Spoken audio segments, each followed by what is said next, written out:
Hey everyone, welcome to my channel. I hope you're all having a fantastic day. Before we begin, please make sure to hit the subscribe button.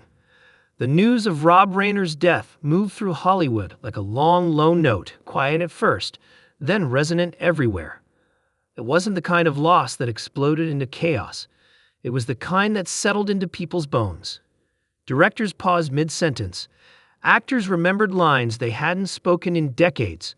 Writers pulled old notebooks from drawers, searching for the first time they'd written something honest because a Reiner film had shown them it was possible. For Ron Howard, the grief arrived differently. It came not as shock, but as a slow, undeniable pull backward through time. Howard had spent most of his life in front of cameras, then behind them, and finally somewhere above them, observing stories, shaping them, protecting them. Rob Reiner had been there through all of it. Not always beside him, not always in agreement, but always present. And now, with Reiner gone, Howard found himself carrying a truth he had never spoken out loud. He didn't reveal it at a press conference. He didn't choose a red carpet or a studio tribute. Instead, he shared it in a small room during a quiet interview meant to honor Reiner's legacy. The question was simple. What was Rob Reiner really like? Ron Howard paused, longer than expected. People think they know, he said finally, but they only know the surface. Most people knew Rob Reiner as a legend. The mind behind this is Spinal Tap, Stand By Me, The Princess Bride, When Harry Met Sally, Misery, and A Few Good Men. A director who seemed to glide effortlessly between comedy and drama, satire and sincerity. A man whose films quoted themselves into permanence. But Howard wasn't talking about the work. He was talking about the man. The truth, Howard said, is that Rob was afraid, and that fear is what made him great. It was not the revelation anyone expected. Hollywood myth prefers confidence, swagger, certainty, genius that arrives fully formed. Reiner, to the public, embodied that myth. He laughed loudly. He spoke passionately. He argued his ideas with conviction. Yet Howard described a different reality. A man who doubted himself constantly, who questioned every decision, who felt the weight of expectation like a physical presence. Rob would call me late at night, Howard recalled, not to talk about box office numbers or awards. He wanted to know if a moment felt true. He was terrified of being dishonest, artistically, emotionally. That fear, Howard explained, didn't weaken Reiner. It sharpened him. Where others rush, Reiner paused.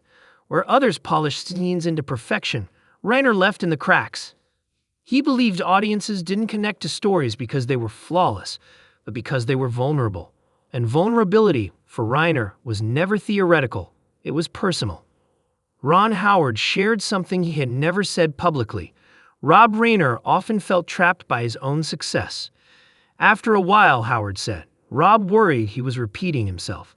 Not in plot, but in feeling. He didn't want to become a director who knew the answers. He wanted to stay someone who asked questions.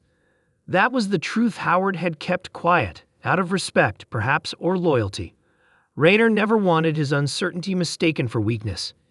In an industry that rewarded certainty, admitting doubt felt dangerous. Yet it was that doubt that allowed Reiner to direct actors in a way few others could. He listened, Howard said simply, really listened. Actors felt safe around Reiner, not because he was gentle. He could be demanding, even stubborn. But because he invited collaboration. He didn't use authority to silence ideas. He used curiosity to uncover them. Scenes evolved not because Reiner imposed a vision, but because he created space for discovery. Howard remembered visiting the set of When Harry Met Sally. The script was sharp, the performances electric. But what struck him most was how often Reiner stepped back. He'd watch Meg and Billy find something unexpected, Howard said. Then he'd smile like he was witnessing magic he hadn't planned. And in a way, he was. The public narrative painted Reiner as a confident architect of cinema. Howard's truth reframed him as a careful gardener, planting ideas, nurturing growth, trusting time. Another truth Howard revealed was more intimate. Rob carried his father with him everywhere, he said. Carl Reiner, a comedic giant in his own right, loomed large in Rob's life. Not as a shadow, but as a presence. Rob admired him deeply, but that admiration came with pressure. Howard explained that Rob feared being seen as merely an extension of his father's brilliance. He wanted to honor Carl, Howard said, but he also wanted to be himself. That tension never left him. It showed in the diversity of his films: comedy that cut deep, drama that resisted sentimentality. Stories about friendship, love, power, and loss, always filtered through a lens that refused easy answers. As Reiner aged, Howard noticed another shift. Rob became quieter, he said, not less passionate, just more reflective. The fire didn't go out, it refined itself. Reiner spoke less, but when he did, people listened. He became more openly political, more vocal about justice, not because he enjoyed confrontation, but because silence felt like betrayal. His films had taught him that stories mattered, and so did speaking up when it counted.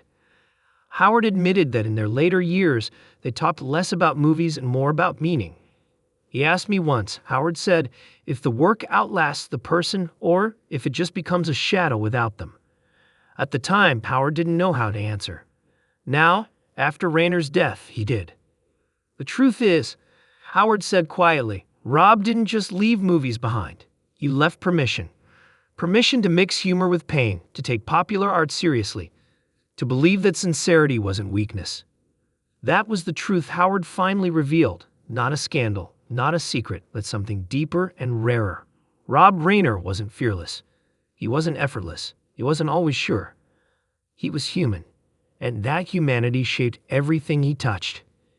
In the days following the interview, clips of Howard's words circulated widely. Some were surprised. Others nodded, recognizing the portrait immediately. Artists who had loved Reiner's work felt something loosen inside themselves. If someone so accomplished could doubt, could fear, could still create masterpieces, maybe they could too. Ron Howard never framed his revelation as closure. Grief doesn't work that way. But there was a sense of release, as if speaking the truth allowed Reiner's legacy to breathe more freely. At the end of the interview, Howard was asked one final question. What would Rob think of this honesty?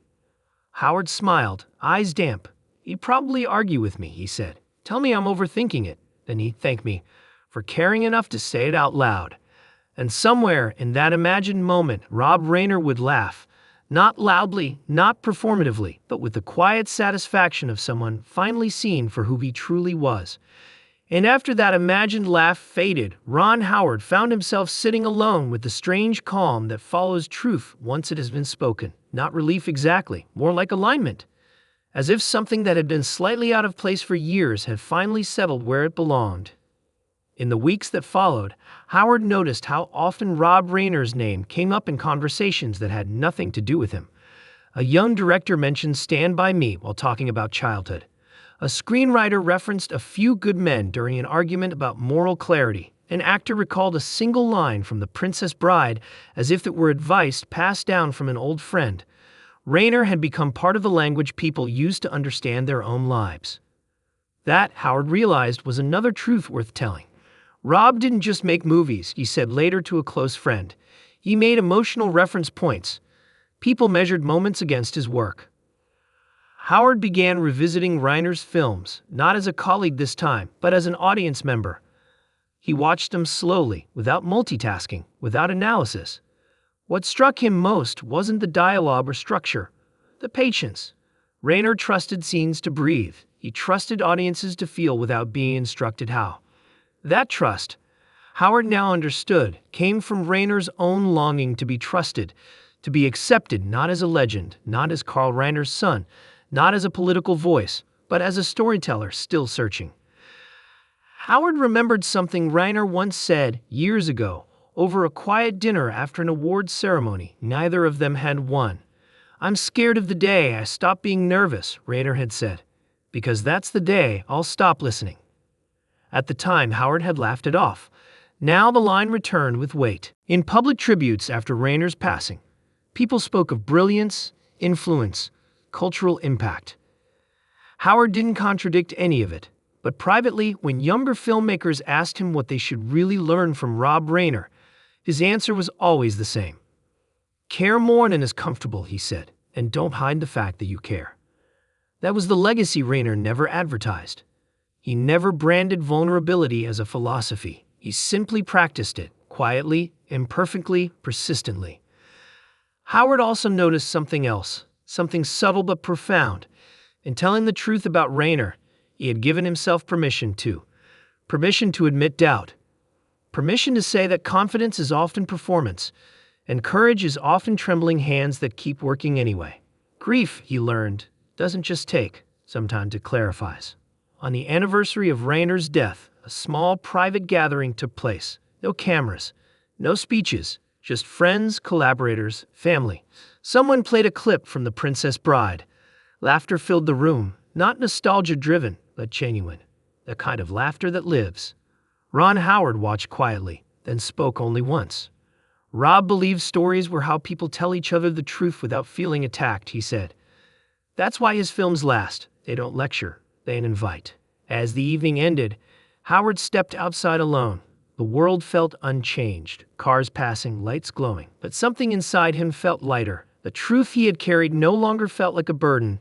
It felt like a gift finally delivered. Rob Reiner was gone. That part was unavoidable.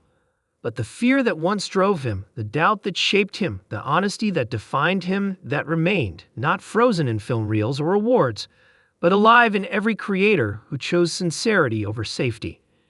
And Ron Howard knew, with a certainty that surprised him, that if Rob were standing there beside him, he wouldn't ask for praise or reverence. He would simply say, with that familiar mix of humor and seriousness, just tell it straight. And now, at last, Ron Howard had.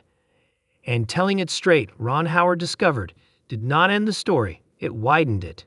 In the months after that quiet gathering, Howard began receiving letters. Not emails, not social media posts, but actual letters. Thick envelopes, handwritten notes, the kind people send only when something matters enough to slow them down. They came from actors, editors, teachers, and strangers who never set foot on a film set. All of them spoke about Rob Reiner, but none of them spoke about fame. One letter came from a middle-aged man who had watched Stand By Me every year with his son.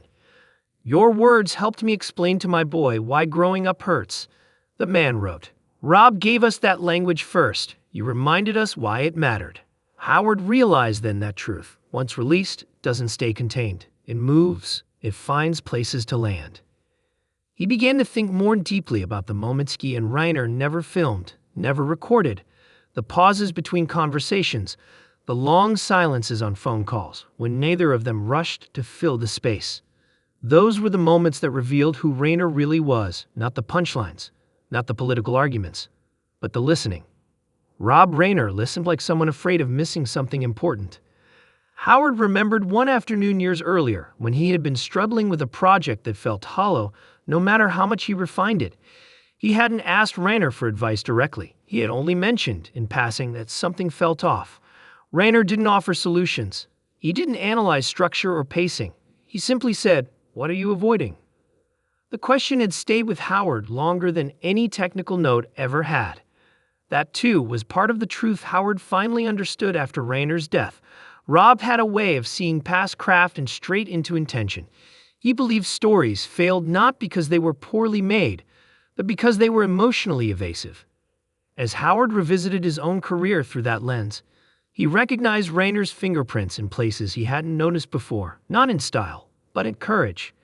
In moments where Howard had chosen honesty over spectacle, in scenes that resisted neat resolution, in endings that trusted the audience to sit with ambiguity.